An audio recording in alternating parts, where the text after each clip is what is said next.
皆さん、こんにちは。よしえです。今日も私の動画を見てくれてありがとうございます。はい、今日の動画では、日本の会社の面接で聞かれる変な質問について皆さんにシェアしたいと思います。実は日本の会社の就職活動をしている時の面接では変な質問をされることがあります。はい。例えば、あなたは動物に例えると何ですかとか、色に例えると何ですかとか、いきなり言われても、ってなるような質問がたくさんあります。私は実際に日本で就職活動をして、たくさんの会社の面接を受けました。で、いくつかそういうちょっと変わった質問を受けたことがあるんですが、ネットを見てみると、すごくいろんな種類の面白い質問があって、今日はその質問を皆さんとシェアしながら、ちょっといろいろ話していけたらいいなと思います。はい。よくね、日本の面接で聞かれる内容の、よくある例は、大学でどういうことを勉強していましたか？大学で頑張っていたことは何ですか？とか、この会社に入ってやってみたいことはありますか？とか、どうしてこの会社で働きたいと思ったんですか？とか、こういうことが本当に必ずと言っていいほど聞かれていました。で、私は実際この動物に例えたら何ですかって聞かれたことはなくて、友達が聞かれたって言ってたんですよね。で、私の友達は猫って多分言ったんですよね。で、私は猫で結構自由奔放な性格で、でも人懐っこいです。なので、この会社で営業をしたら、取引先、お客さんと仲良くなって、この会社に貢献することができます。みたいに答えたと思います。はい。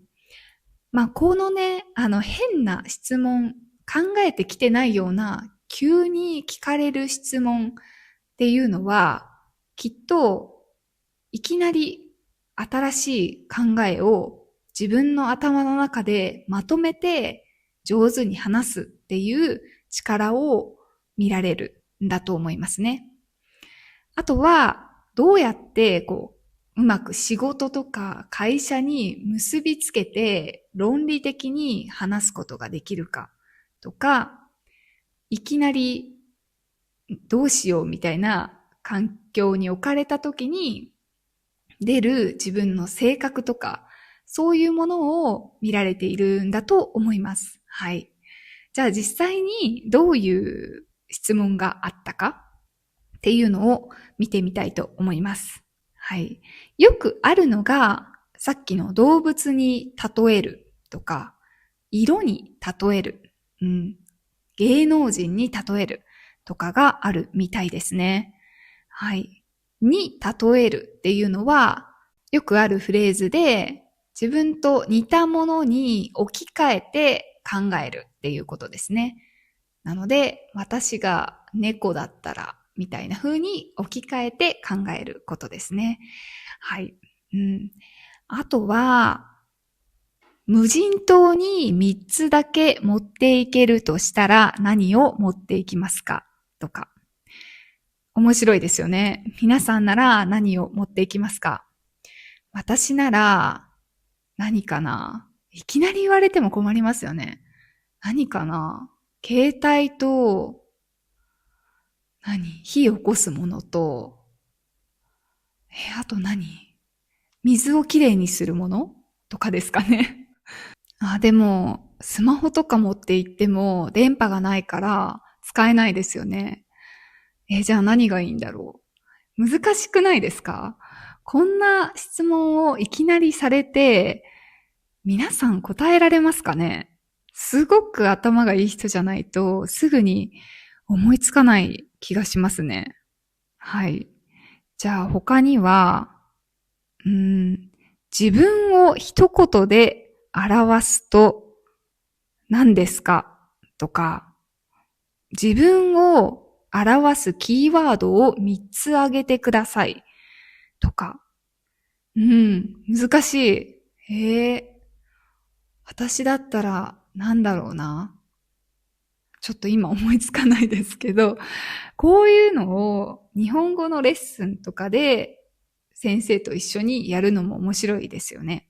こう事前に考えてきておいて、自分で発表するみたいなのも面白いかなと思います。はい。あとは、あなたが大切にしている言葉は何ですか？あなたが大切にしている言葉は何ですか？私が最近大切にしている言葉は、継続は力なりですかね。何でもやっぱり続けることでいいことがあるとか力になっていくっていう言葉なんですけど、それはすごく思いますね。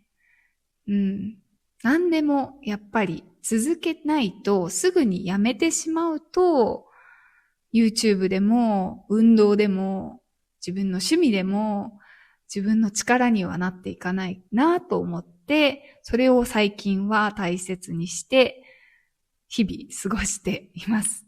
皆さんが大切にしている言葉は何ですかね？はい。あとは、友人からどんな人だと言われますか？友人からどんな人だと言われますか？これは、あなたはっていうことですね。その聞かれた人が他の友達からどういう人って思われてるかっていうのを面接官は聞いている質問ですよね。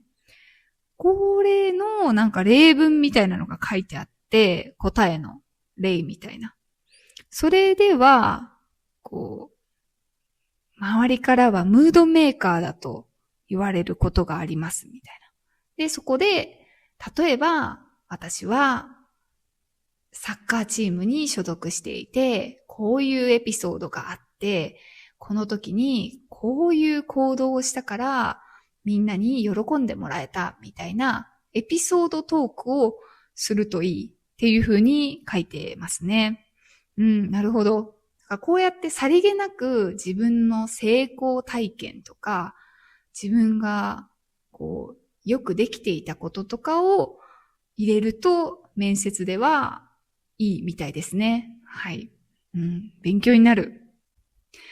私がね、結構困った自分の実際の就職活動で聞かれた質問は、確かね、商品を売り出すための PR 方法を考えてくださいみたいなのがすごく難しくて、なんか本当にほとんど情報がない中で、みんなでディスカッションして、商品を売り出す方法を考えてみたいなテーマだったんですよね。それはすごく難しくて、その面接は落ちましたね。はい。そんな感じで結構頭を使わせる質問が日本の就職活動ではあります。はい。じゃあこんな感じでいろいろあるんですけど、ぜひ皆さんもインターネットで日本の就活変な質問とか言って調べるといっぱい出てくるので、ぜひぜひ見てみてください。はい。では、今日もこの動画が面白いねと思ったら、ぜひチャンネル登録といいねをお願いします。ペイトリオンではトランスクリプトを作りますので、そちらもぜひ見てみてください。では、また次の動画でお会いしましょう。バイバーイ。